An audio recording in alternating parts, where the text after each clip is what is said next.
Hey, help support the show by joining the Patreon or becoming a YouTube member. Also hit that like button to subscribe if you want more Cavs-focused content. Now that's the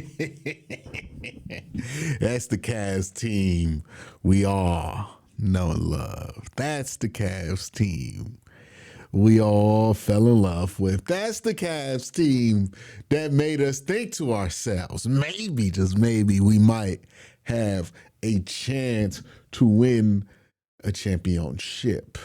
That's what you want to see.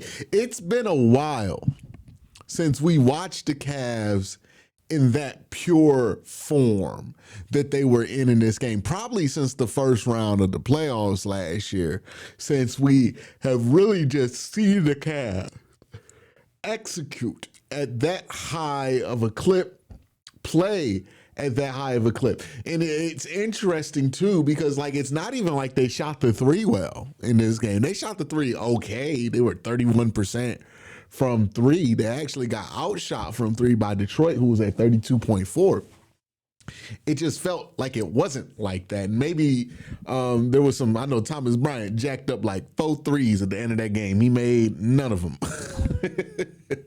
But maybe that's what happened to the 3-point. Yeah, because a lot of this is 0-2 Craig Porter, 0-2 Jalen Tyson, 0-2 Thomas Bryant, and you got a Luke Travis 3. So we got 7 of these threes are from garbage time. Tyrese Proctor, I don't think that 3 was in garbage time. So let me -7 off of 35 and see what number we get to before I judge the Cavs for shooting, 3-point shooting. Let's see, 28. So they were 11 for 28. They were about 39% from three. That's actually pretty good.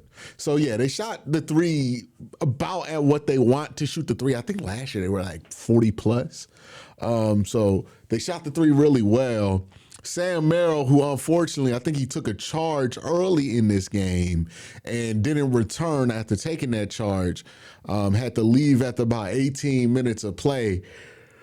But, man, Sam Merrill was going crazy in this game before he took that charge and ended up hurting his hip. He was 3 for 6, but I think he started the game 3 for 3. Just incredible shot making.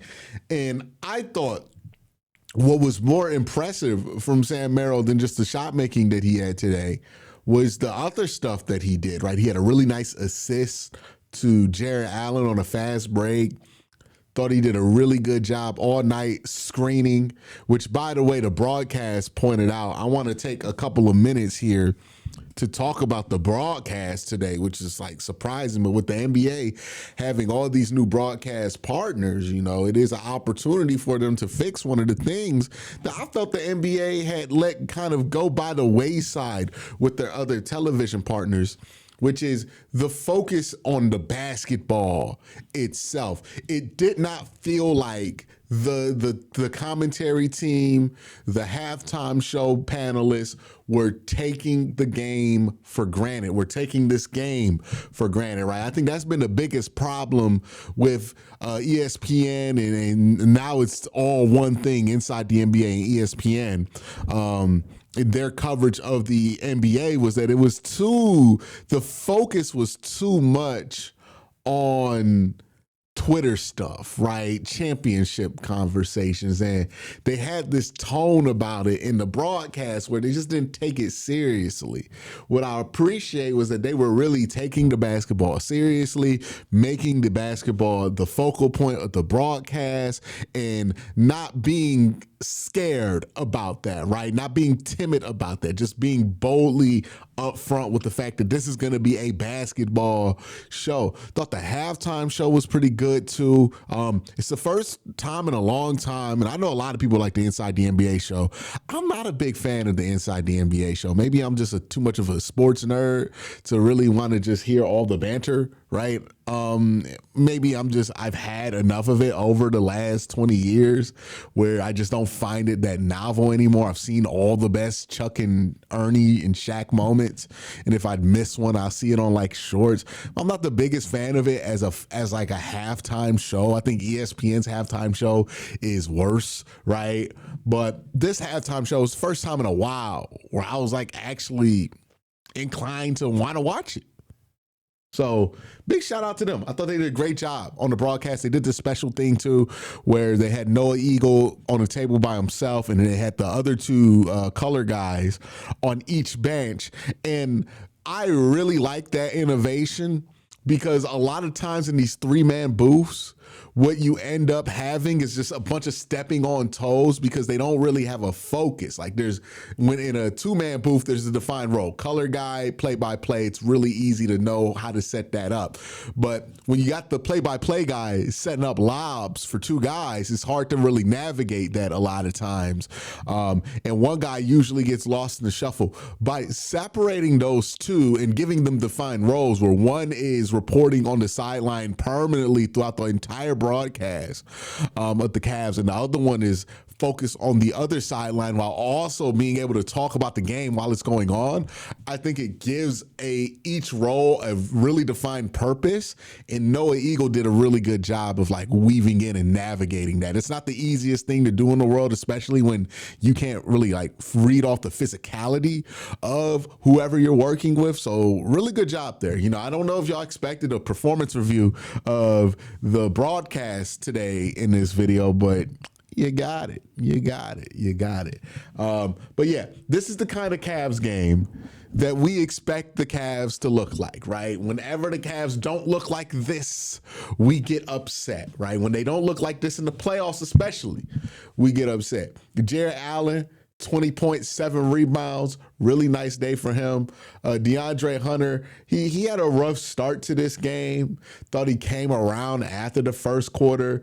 13 points for him, 6 assists, 5 rebounds. Still a productive +5 day. I mean, it's going to be hard to be in the negative in this game, given that it was just an ass whooping through and through.